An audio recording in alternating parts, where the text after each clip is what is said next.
स्थानिक स्वराज्य संस्थांच्या निवडणुकीच्या पार्श्वभूमीवर जिल्ह्यातील राजकारण तापत असताना भाजपचे माजी खासदार डॉ. सुजय विखे पाटील यांनी सध्याच्या राजकीय घडामोडींवर केलेल्या एका वक्तव्यामुळे खळबळ उडाली आहे, ज्यात त्यांनी राजकीय भूकंपाचे झटके लोकांना झोपेत असतानाच पडतात असे सूचक विधान केले आहे, ज्यामुळे येत्या काही दिवसात मोठा राजकीय उलटफेर होण्याची शक्यता वर्तवली जात आहे। राजकीय भूकंप कधी होणार याबाबत माजी खासदार सुजय विखे पाटील यांनी पत्रकारांनी विचारले असता, माणूस जेव्हा झोपेत असतो तेव्हाच भूकंपाचे झटके पडतात, लोकांना अजून झोपायला जायचं आहे, राजकीय भूकंप देखील असाच होईल। या विधानामुळे श्रीरामपूरच्या राजकारणात पक्षांतराचा भूकंप होणार का याकडे सर्वांचे लक्ष लागले आहे। भूकंप नेहमी आपण पाहिलं असेल टीव्हीवर, तर माणूस जेव्हा झोपेत असतो तेव्हा भूकंपाचे झटके पडतात, तर ते भूकंप असाच होईल। तर अजून सगळे जागे आहेत, संध्याकाळी अजून झोपायला जायचं लोकांना मध्ये वाहून काहीतरी आपण मी बोलून जायचं हे योग्य नाही। जेव्हा ती घटना घडेल तेव्हा तुम्हाला कळलं, 10 तारखेपासून 17 तारखेपर्यंत फॉर्म भरायचा आहे, 17 तारखेपर्यंत आहे वेळ आम्हाला।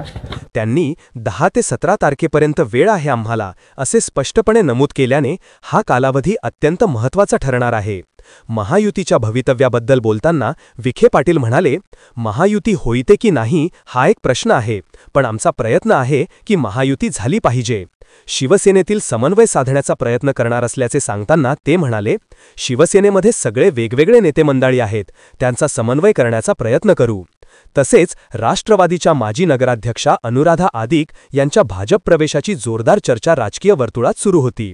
या चर्चेवर विखे पाटलांना विचारले असता त्यांनी मला माहीत नाही अशी प्रतिक्रिया देत सध्या तरी चर्चांना पूर्णविराम दिला। प्रवेशाच्या ज्या चर्चा आहेत तो नक्कीच राजकीय भूकंप नाही असे त्यांनी स्पष्ट केल्याने महायुतीचे नगराध्यक्ष पदाकरिता राष्ट्रवादी अजित पवार गटाच्या माजी नगराध्यक्ष अनुराधा आदिक यांच्या नावावरून सध्या राजकीय वर्तुळात वावली जात असलेले तर्कवितर्काला विखे पाटील यांनी पूर्णविराम दिला आहे। अनुराधा आदिक भाजपमध्ये प्रवेश करता अशी चर्चा सुरू करतात। नाही, मला माहित नाही, तुम्हाला कोणी सांगितलं ते पण मला माहित नाही। महायुती होते का नाही हा पण एक प्रश्न आहे। आमचा प्रयत्न आहे की महायुती झाली पाहिजे। शिवसेनेमध्ये सगळे वेगळे वेगळे नेते मंडळी आहे, त्यांचा समन्वय करायचा प्रयत्न करू। पण हे ज्या बातम्या उडतात, कोण प्रवेश करतंय कोण प्रवेश करत नाही, हे ज्या दोन्ही तिन्ही गोष्टी तुम्ही मांडल्या याच्यापैकी एकही भूकंप नाही। मात्र सुजय विखे पाटील यांच्या या विधानांमुळे आगामी पालिका निवडणुकीत मोठे राजकीय घडामोडींचे स्पष्ट संकेत दिले आहेत।